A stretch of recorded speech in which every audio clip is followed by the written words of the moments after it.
US Presidents Bill Clinton and Barack Obama both famously referred to Kashmir as the, quote, most dangerous place in the world, unquote.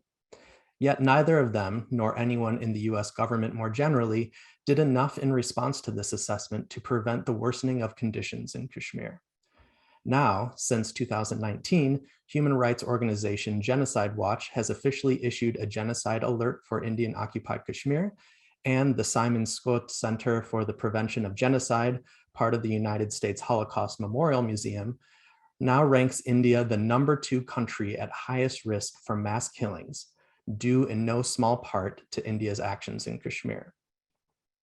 As mentioned by my fellow panelists, Kashmir has long suffered under Indian occupation, with Indian laws like the Armed Forces Special Powers Act and the Unlawful Activities Prevention Act permitting the Indian military, police, and other officers of the state to act with impunity in Kashmir, including forcibly entering any premises, even private homes, without a warrant in order to investigate unlawful activities, arresting and holding up for up to 2 years in prison anyone suspected of aiding unlawful activities without any warrant, court order, or official charges needing to be brought upon them, and granting legal immunity to officers of the Indian state from prosecution for any crimes perpetuated in Kashmir, leading to the murder and rape of numerous Kashmiris without any legal repercussions, between 8,000 to 10,000 enforced disappearances of Kashmiris, and the arrest and imprisonment of many Kashmiri human rights defenders and journalists,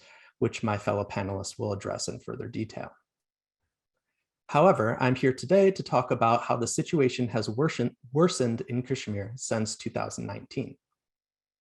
Specifically, I will address the more systematic actions and concrete policies the Indian government has enacted in Kashmir.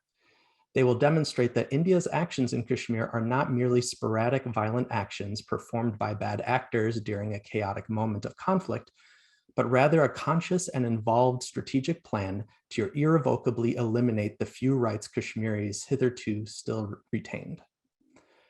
Before entering into the specific policies and actions, it is important to frame them as part of, if not integral to, the increasingly violent, virulent, and fascist Hindu nationalism championed by Indian Prime Minister Narendra Modi, his BJP party, and affiliated organizations known as the Sangh Parivar. It should be noted that a number of organizations directly affiliated with the Sangh Parivar are thriving in the United States without sanction or monitoring, and they raise funds to support violent Hindu nationalist activity in India. I also do not use the word fascist lightly. Vinayak Savarkar and M.S. Golwalkar, founders of the RSS, the paramilitary Hindu nationalist organization that is the parent organization and the namesake of the Sangh Parivar, openly admired Hitler and Mussolini, taking inspiration from Hitler's ideology of racial purity. During World War II, Savarkar endorsed the persecution of Jews in Germany. Quote, "The very fact that Germany or Italy was so wonderfully recovered and grown so powerful as never before at the touch of Nazi or fascist magical wands is enough to prove that those political isms were the most congenial tonics to their health demanded," unquote.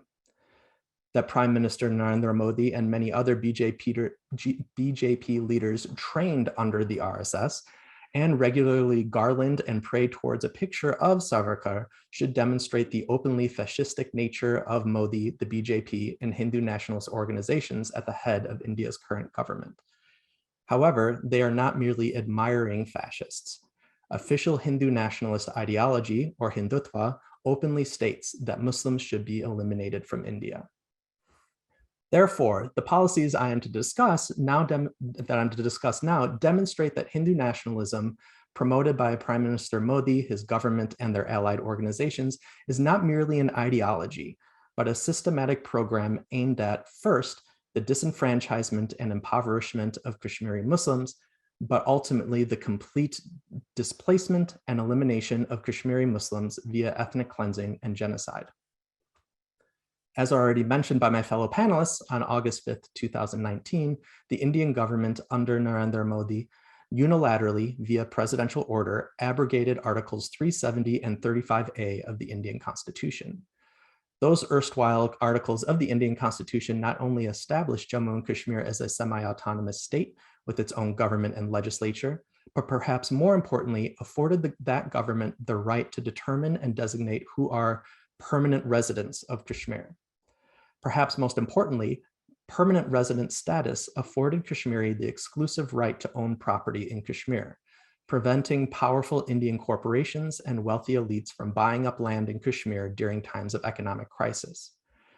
Additional laws built upon this permanent resident framework more or less guaranteed Kashmiris a basic level of livelihood. However, with the elimination of Article 35A, those protections were eliminated. Now, the Modi government argued that this was a good thing, as it would allow for the social and economic development of Kashmir. However, what was the state of health and economics in Kashmir prior to August 2019? According to the Registrar General of India itself, in 2016, Jammu and Kashmir state surpassed Kerala as the state with the highest life expectancy in India for all ages. In August 2019, internationally renowned economist Jean Drèze utilized official government economic data to compare the economic indicators of Jammu and Kashmir state and Prime Minister Narendra Modi's home state of Gujarat, the poster child of economic development in India. In every measure, Jammu and Kashmir excelled over Gujarat, including percentage of population below the poverty line, 12% in Kashmir versus 22% in Gujarat, and wages of male rural laborers, 209 rupees per day in Kashmir versus 116 rupees per day in Gujarat. In short, statistical evidence does not indicate an extreme need for development in Kashmir along the lines Modi and the Indian government claim. Instead, Indian government actions in Kashmir since 2019 are likely to result in the deterioration of remarkable successes and advancements Kashmir had previously enjoyed. Why then abrogate these sections of the Indian Constitution if it was not, in fact, for the development and betterment of Kashmir, as Modi and the current Indian government claims? First, it's to sell Kashmir to those most loyal to the Indian government and its agendas. The Jammu Kashmir Reorganization Order of 2020 grants a newly termed Kashmir domicile status to anyone who has resided in what is now the Union Territory of Jammu and Kashmir for a period of 15 years. Sure, this would theoretically include any Kashmiri permanent residents under the previous scheme, but it also significantly includes any Indian officers, military or otherwise, who were deployed to Kashmir for more than 15 years, total, not consecutively. Within the first week of issuing these new domicile certificates in July 2020, nearly 6,000 retired Gorkha soldiers previously deployed and stationed in Kashmir were issued domicile certificates through this scheme. Furthermore, in July 2020, the Indian government released an order that, quote, allows Indian Army, border security forces, paramilitary forces, and similar organizations to acquire land without a no objection certificate clearance from the region's home department, to allow construction in the region's strategic areas by the Indian Armed Forces, unquote. Previously, Indian Armed Forces were required to obtain a no objection certificate from the current landowner in order to acquire land in Kashmir for military purposes. Now, Indian Armed Forces can declare any land in Kashmir a, quote, strategic area, acquire that land by force for little or no monetary compensation, build colonies and residences on that land, and then sell it to settlers to whom they have issued domicile certificates. It is little wonder then that Kashmiris have increasingly voiced fears that India intends to intentionally produce a demographic shift in Kashmir so that native Kashmiris are eventually form a minority population overwhelmed by the new residents from India who are loyal to the Hindu nationalist cause. In addition to land, other economic policies were also deployed in Kashmir post-2019 for its development, now that economic protections for Kashmiris were eliminated.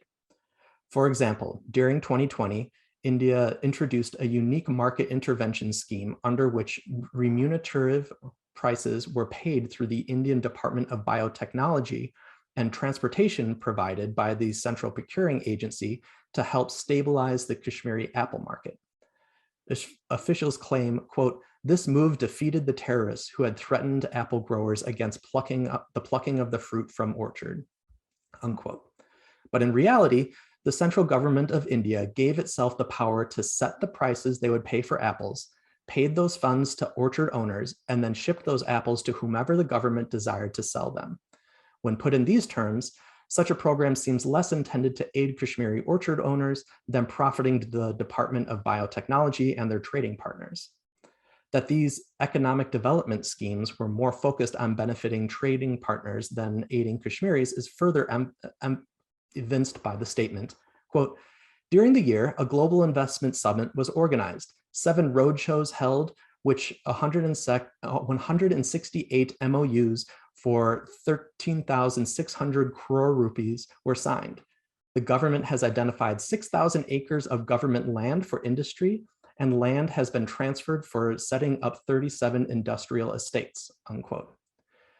In short, Kashmir is being sold to international investors, and furthermore, keeping in mind that the Indian military can now acquire any land it deems as a, quote, strategic area, Kashmiri government land is being sold to Indian and international private industries. In short, since 2019, the Indian government has pursued policies to sell Kashmir out from under Kashmiris by military force if necessary, as well as impoverish native Kashmiris and repopulate Kashmir with loyalists of the Hindu nationalist government. Forced demographic change, enforced disappearances, forced removal from one's land, and legal immunity for those enacting violence against one's ethnic or religious group are all key defining features of ethnic cleansing and genocide according to UN agencies. The United States must act to protect Kashmiris against the growing fascist Hindu nationalist genocide of Muslim Kashmiris now more than ever.